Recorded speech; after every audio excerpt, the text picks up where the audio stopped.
I'm assisting the Farmington Police Department today. Speaking with you today, we have two deputy chiefs from FPD. We have Mayor Duckett, FBI's Assistant Special Agent, Sheriff Ferrari, and Farmington Fire Chief. They will introduce themselves.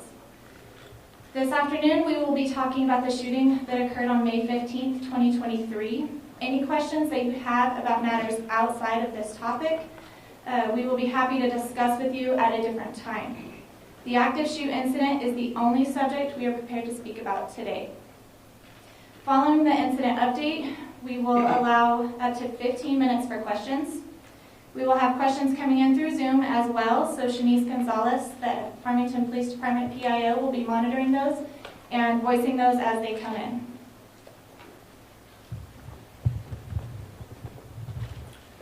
Can everybody hear me okay? Okay. So I'm Deputy Chief Kyle Dowdy, Deputy Chief of the Farmington, New Mexico Police Department. KYLEDOWDY.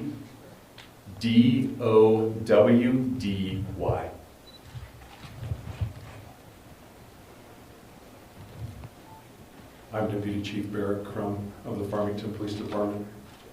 BARICCRUM.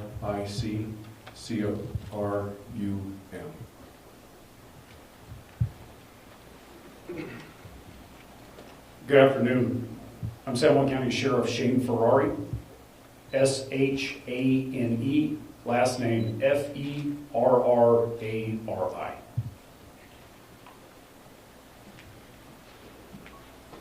Good afternoon. I am Farmington Mayor Nate Duckett, NATEDUCKETT.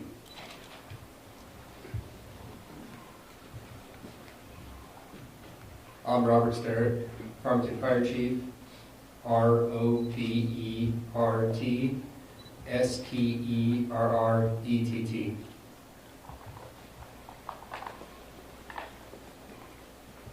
Good afternoon. My name is Ruben Marchand Morales, RUBEN, last name Marchand, MARCHAND, Morales, MORALES. I'm the Assistant Special Agent in charge for the FBI in New Mexico. Good afternoon. My name is Tim Johnson, TIMJOHNSON, Chief of the New Mexico State Police.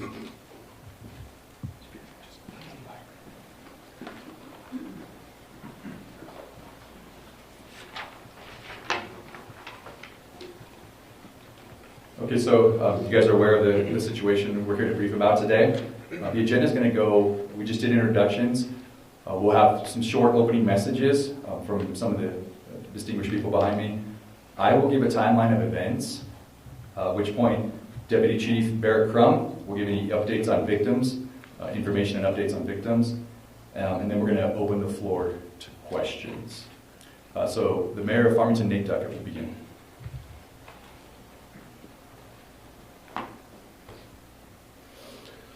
Well, good afternoon, everyone.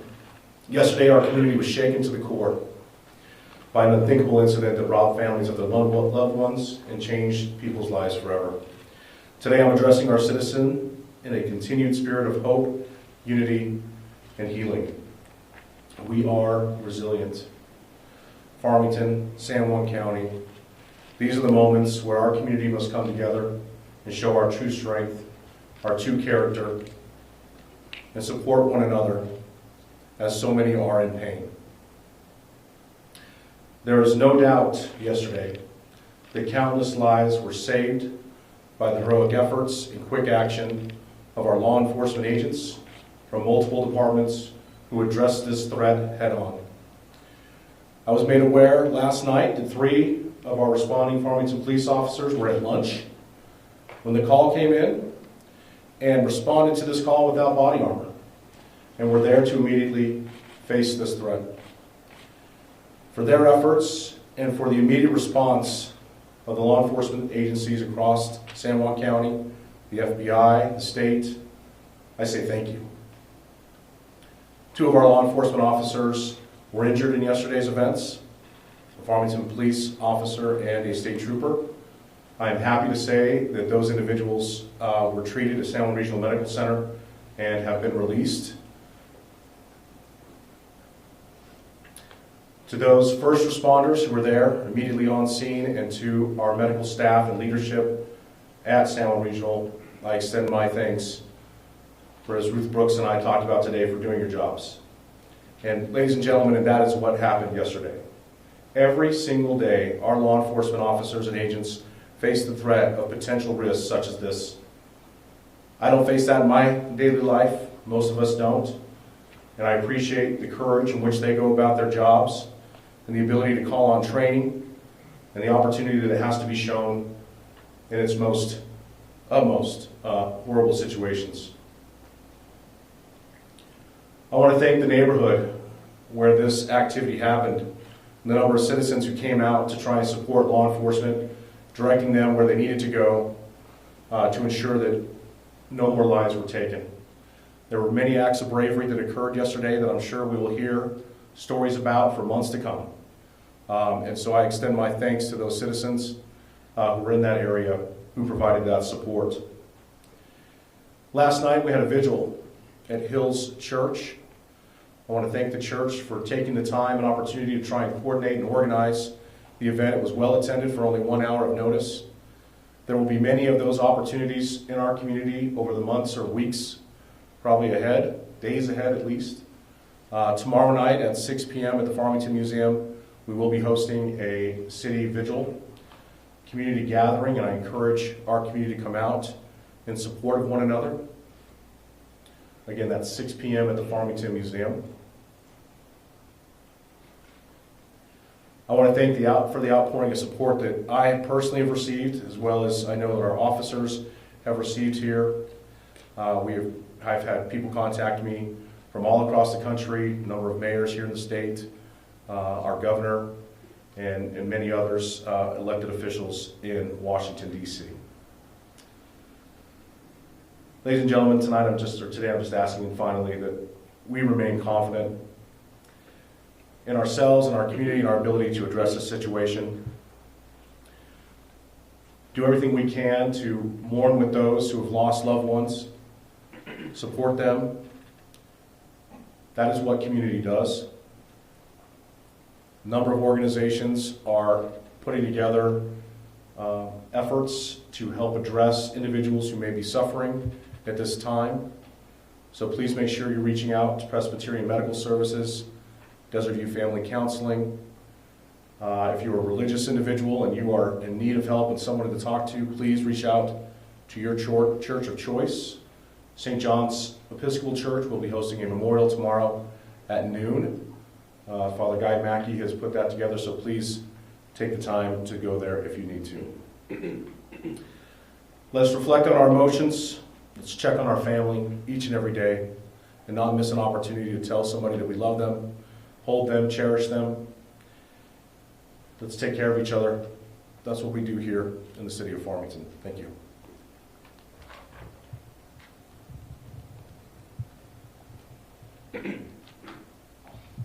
Good afternoon. On behalf of the FBI, we would like to extend our condolences to the victims, families, and the city of Farmington. As soon as we learned of this horrific situation, we responded to offer to Farmington PD and the county our resources here in New Mexico and nationally. We would like to recognize the heroic acts by the Farmington PD and the civilians that assisted the Farmington PD. These officers placed their lives in danger to save lives. We would like to recognize also the outstanding work by the San Juan County Sheriff's Office and our local partners and state partners to prevent this situation to be larger and to investigate and make sure that we have any answers that you have. We are here to offer our assistance. We have victim specialists working together with the Farmington Police Department victim specialist.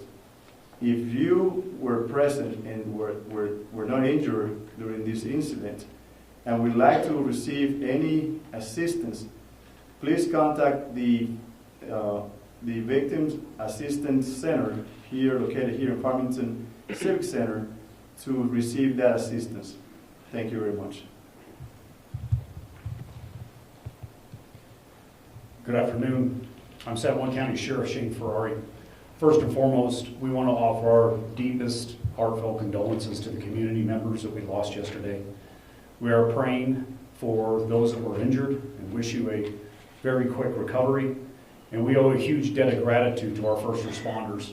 I have no doubt without their quick action that this tragedy could have been much worse. The San Juan County Sheriff's Office did respond as the incident was active.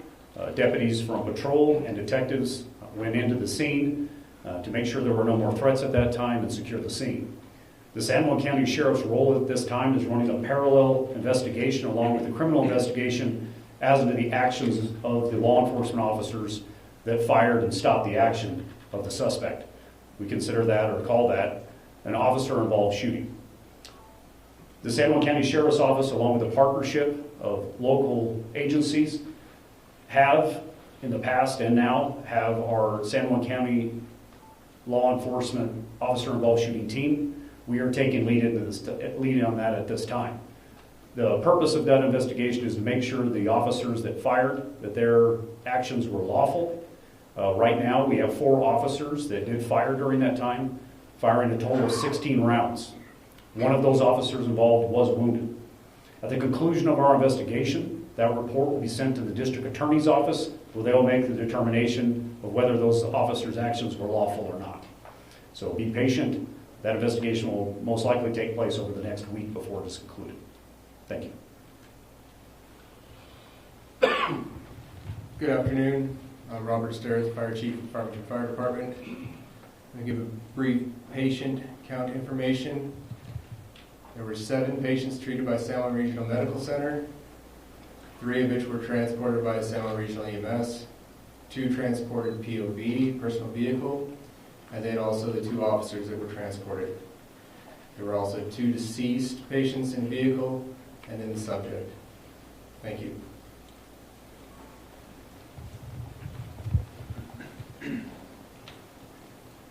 I appreciate the updates from those agencies. Chief Johnson has offered his support in any way that we needed to, so they'll be doing ancillary work for us and helping us make sure this investigation is the best it can be. So thank you to the state police as well. So I'm going to talk about a timeline of events. So the suspect has been identified as Bo Wilson, spelled Boy Edward Adam Union. That's B-E-A-U, last name Wilson. 18-year-old male. He is a student of Farmington High School. He was armed with multiple firearms, including an AR-style rifle. We are still investigating how he came into possession of those firearms, but we do know that he did purchase one legally November 2022. It is important to note that this incident appears to be purely random and had no specific targets or motives that we can identify at this time. I want to reiterate, though, that the investigation is ongoing. It's ever unfolding, ever changing. We may have to go back and correct some of this as we learn new information, but these are the events as they're currently known to us. The suspect then roamed through the neighborhood and indiscriminately fired at least 6 houses and 3 vehicles. Again, that number is continuing to grow as we sit here today. So how this unfolded is at 10:56 a.m., a Ring doorbell in the neighborhood observed the suspect firing his first shots in the vicinity. At approximately 10:57 a.m., officers from the Farmington Police Department were dispatched to the area of Ute and North Dustin, following reports of shots fired. We're having a difficult time getting the exact number of how many people called, but it was hundreds of people called on this event, is our estimation. So again, that was 10:57, officers are dispatched. 11:02, as shots were still continuously being fired by the suspect, officers arrived on scene. At 11:06 a.m., shots were fired by multiple officers and the subject. The suspect was shot, and almost simultaneously as well, an officer was shot. Deputy Chief Crum will give updates, like I said, on the victims. The suspect was shot, and he was pronounced deceased on the scene. So responding officers, including Sergeant Rachel DeSenza of the Farmington Police Department, and another state police officer who we'll talk about here shortly, bravely engaged the suspects in the 700 block of North Dustin, where the confrontation ensued. The suspect was shot and killed by the Farmington police officers, who were the only law enforcement agency that fired any shots. Law enforcement acted swiftly and heroically to neutralize the threat, putting their lives on the line to protect the residents of Farmington. Again, we'll have a Q&A session at the end. I realize there's going to be more questions about that, and we'll stand to answer those questions. But now Deputy Chief Barrett Crum will talk about the victims.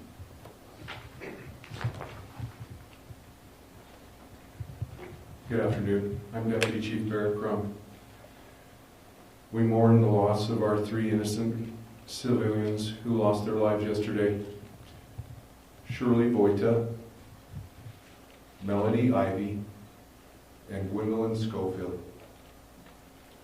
Shirley, Melody, and Gwendolyn were valued members of our community, and their untimely deaths have left a void that can never be filled.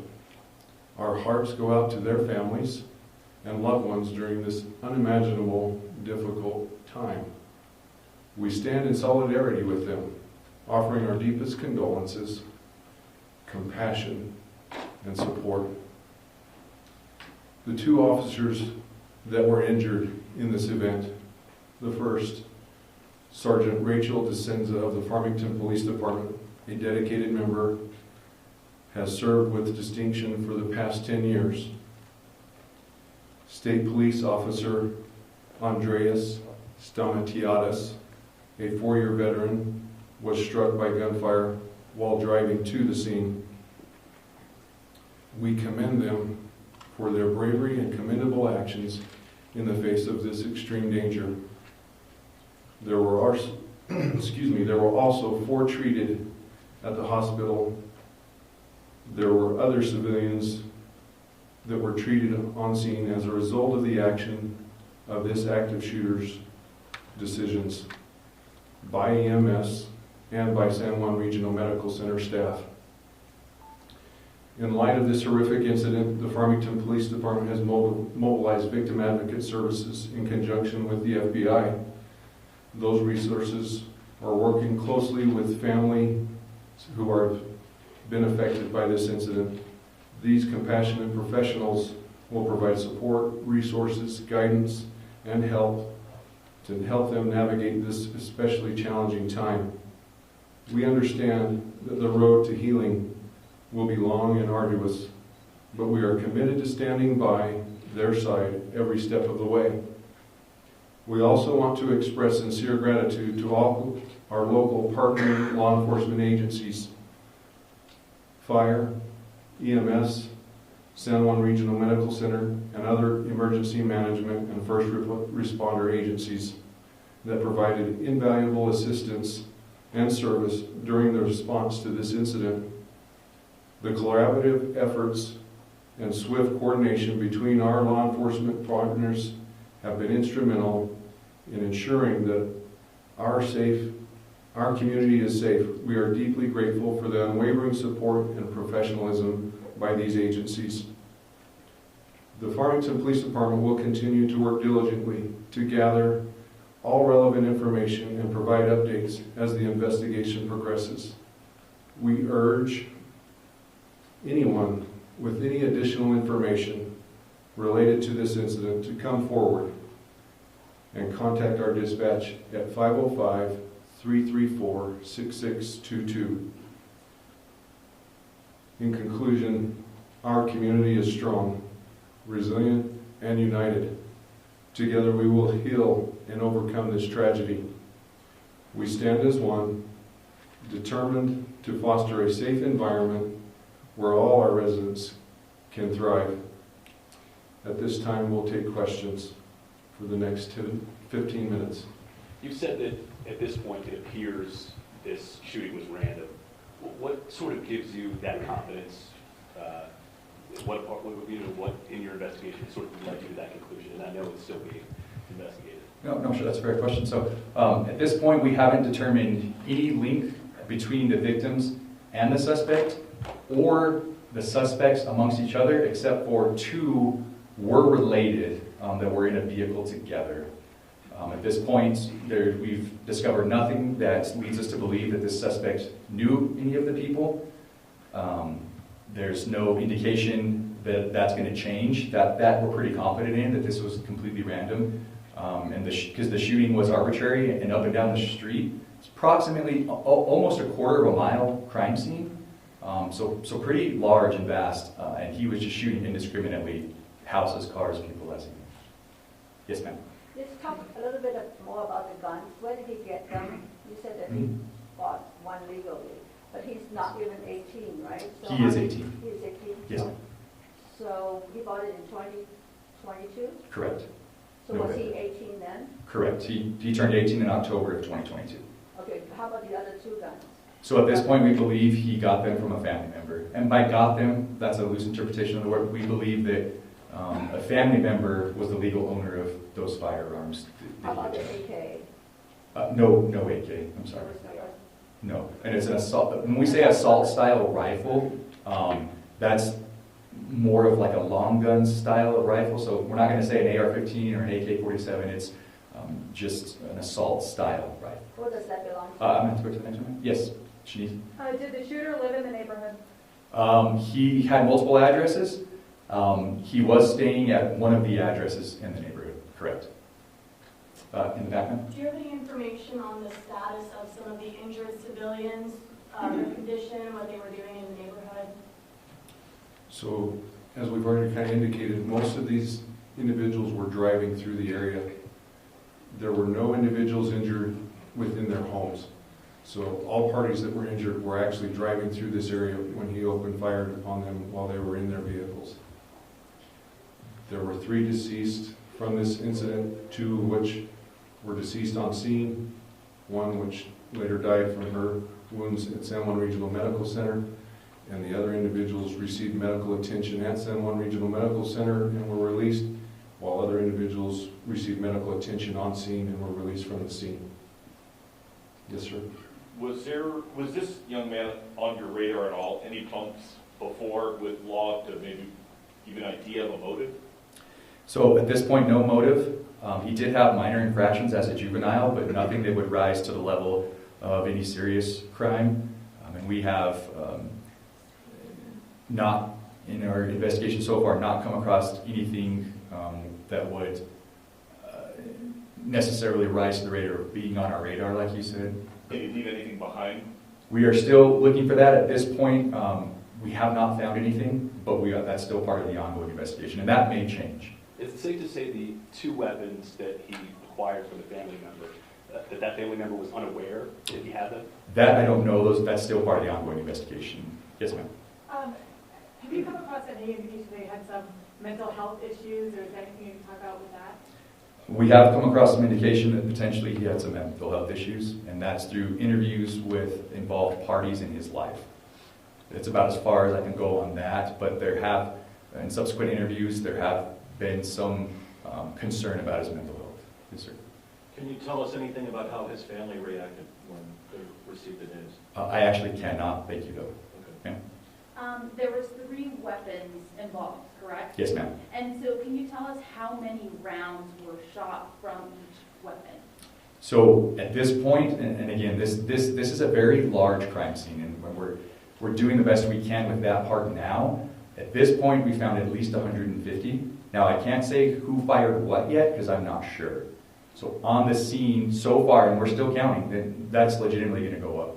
At this point, we've got approximately 150 exchanged between everyone. Anyone else who hasn't asked one yet? Shanice? Was he set to graduate from Farmington High School this semester? So I cannot comment on that. I don't think the municipal schools. In that. The people who died, did that happen right away, or did he taper off or build up to that? Can you tell us? Okay. So if I understand you correctly, and I don't want to misinterpret what you said, did he begin shooting right when he was seen as a? Did he start with the intent to kill, as far as you can tell? There's no way for us to tell his intent at this point. But what I will tell you is that Ring doorbell camera footage caught him in the area at 10:56, and that's when he starts shooting, is right when the Ring doorbell is. Is that available? That is not, that's part of an ongoing investigation. At some point, maybe we do release that, but at this point, so this. Does anybody else not ask a question? Yes, sir. Given his history of mental health that it was known and his access to firearms, what steps are law enforcement taking, or what can be done that law enforcement can take, or the community can take to prevent these random acts of violence from happening in the future? Yeah, fair question. So what we do know is that mental health is just something that came from an interview with family members. So we don't know yet if he's been diagnosed. So I think, many people have issues and concerns with maybe their family members or relatives that doesn't rise to a level of not being able to own a gun. So at this point, the mental health thing is still evolving. We're definitely trying to track that as fast as we can. I just don't have good answers to the level that approach. Yes, ma'am. Are you going to release any body camera We are. video Yes, today? ma'am. No. Our goal is, so the investigation is still ongoing. Our goal is to quickly release that in the next couple of days. As soon as I actually should have said this sooner, I'm sorry. So Sheriff Ferrari is correct in saying that he is handling the officer-involved shooting. The Farmington Police Department is handling the criminal charges of the person who committed mass murder. So we are taking the criminal aspect, and also it is a parallel investigation, like the sheriff said. It is a criminal investigation too. We fired our weapons, so they're going to make a determination if that was lawful and justified at that point. Yes, sir, in the back. What are the ages of the victims who are deceased? The ages of the victims that are deceased, I can tell you that they were all three elderly. I apologize, I don't have those notes right here in front of me. I know that two of them were in their 70s and one of them was in their 90s. And the two that died on scene were a mother and her daughter, 70 and 90 approximately. And we don't believe he was targeting elderly people because more age rangers were shot or injured that day? Right. Everything that we know about this crime scene, all of his actions were focused on vehicles that were traveling through the area, and other people were of other ages and not necessarily from the city of Farmington either. Do you have the spellings of their names, those two artists? I do. Thank you. Would you like them in now, or I can get with you afterward for other questions to come forward? You can give them afterwards. Perfect. Other questions? Yes, ma'am. The other 6 people who were injured, were they all injured by gunfire or were they injured in other ways? So we know that he was firing into vehicles, and with such action, when a round penetrates the glass of the vehicle, that glass can explode into and upon the individuals and cut and fracture and do damage to the individual persons. So we know that a lot of those were that type of injury. Can you say how many? There were 5 other persons that were injured in that manner. Yes, sir. You said that the shooter had an assault-style rifle. I'm curious if your officers were outfitted similarly, or were they essentially outgunned? No. So one of our officers did have his issued long gun. We had another officer with a shotgun, and we had 2 officers with handguns. Did you mention already, I'm sorry, if the assault-style rifle was the one purchased legally last November? Correct. That is correct. By him? That is correct. Yes, ma'am. Could the family members who owned the other guns be charged? So we're looking into all avenues. I can't say a definitive yes or no on that. As many of you know, House Bill 9, was just recently voted upon in our legislature. That is not in effect yet. He also is not a minor. He's 18 years old. So some of those questions have been coming into our office about current legislation. But the truth is in our precursory look at it, it appears that him being over 18, as well as that law not being enacted yet, we're not going to deal with that portion of it, but that doesn't mean that there's not other avenues to that. Was Officer DeCenzo shot in the exchange with the suspect? Correct. Yeah, so as they're approaching on scene, there's shots being fired in the area. They show, they give commands. They show up, they give commands, multiple commands. He starts shooting back at them. They shoot at him, and in that exchange of gunfire, she's hit in the dog. Are those Hold on, anybody saw another hand? Can you speak to how the department and other first responders are doing emotionally, what the department is doing to help support their officers? We can. Most agencies in our community are are pretty well equipped with crisis intervention measures in-house. And I can tell you the Farmington Police Department employs 2 therapists for our agency, and we are providing those in-house services along with other city services and other resources from the state as far as helping with psychological issues or PTSD. And so we already have officers that are utilizing those resources for their care. Other questions? Yes, ma'am. On the right. Many are wondering why it took hours for the police to alert the public of what was going on and provide more information after it happened. Can you offer any insight on that? So I can tell you this, in incidents like this, when it's chaotic and overwhelming, we have to determine a lot of different things on what is actually going on. And in this case, there was a lot of information flowing in about the actual crime scene, which we've kind of described to you. It's well over a quarter of a mile in length. And so we're trying to figure out what all is involved, who all was involved, if there were more than one shooter. As we've already indicated, there was only one shooter involved in this incident, but in initial, there was a lot of communication from civilians that there may have potentially been more than one shooter. And so that was delaying our rapid response to the media about what was evolving within the crime scene itself. I Yes, ma'am. understand that, is it true that 3 officers jumped up from lunch and dove in without their body armor? The 2 who were shot, were they wearing their body armor? So they were on their way to lunch. Those 3 individuals were not shot. Sergeant DeSenza is a patrol sergeant, and she was on duty in uniform. They were all on duty. She was in her after patrol uniform. She was wearing body armor. The other officer from the state police also was on duty in a full uniform, and he did have body armor on as well. Did that body armor help Officer DeSenza in any way? It did not. She was shot in the pelvic region, and she's still recovering from her wounds. Yes, ma'am.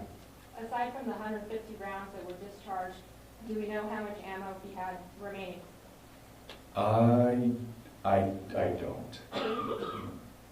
don't know that. I'm not saying we as an agency don't know that. I just don't personally know that. We have about 3 more minutes. Yes, ma'am. Do you have the total number injured of people treated on scene and at the hospital? Yeah, I know. So that's a little confusing. I'll have Deputy Chief Crum kind of clear that up a little bit, just about where they were. So we know that 7 individuals were treated at San Juan Regional Medical Center for their wounds that they incurred from this incident. We don't have an accurate count of number of individuals that were treated on scene and released from there. Do you have? We're still gathering that information. We're still gathering that information just because we had so much coming and going from that. So we can get that on-scene information to you so you have that.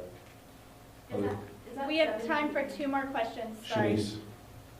Was the suspect only shooting at vehicles during the rampage? At this point, our investigation is showing that he was indiscriminately shooting at vehicles, but also during that shooting, we know that rounds hit residences in the area. Yes, ma'am. And I understand that there are some school threats that have been made in the last 24 hours. Can you speak to what's being done about that, if there are concerns that there might be someone else out there? So when this occurred, we put all of our schools in lockdown. And as we got more aware of what was occurring, we narrowed down the lockdown to a specific area around that. And we have since released that lockdown. As it goes with a lot of our schools in this area and around the United States, we deal with those on a daily basis and take the necessary actions to deal with those as they come about.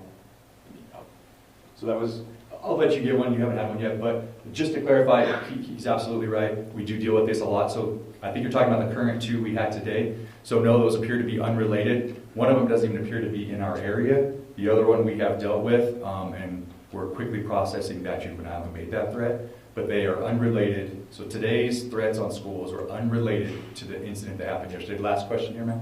Yes, just to clarify, there were 3 victims deceased, Okay. plus the Yeah. shooter. Okay, so I'm gonna break this down, and I'm gonna recap it. I know this is a little bit confusing, and honestly, it's been confusing for us because so many people are driving themselves to the hospital. So we have the suspect who is deceased. We had 2 elderly females that were deceased on scene. 1 elderly female was transported to the hospital and later pronounced dead from her injuries. Then we had 2 officers get hit that were treated at the San Juan Regional Medical Facility. And then we had 4 other civilians that were also injured. And I'm only going to take clarifying questions on that. And the 2 deceased on scene, the elderly Yes. females, that was the mother and daughter? That is correct. They were traveling in the same vehicle. Is that a clarifying question to that? I think so. Okay, well, You've been sucked into this national morass of mass shootings.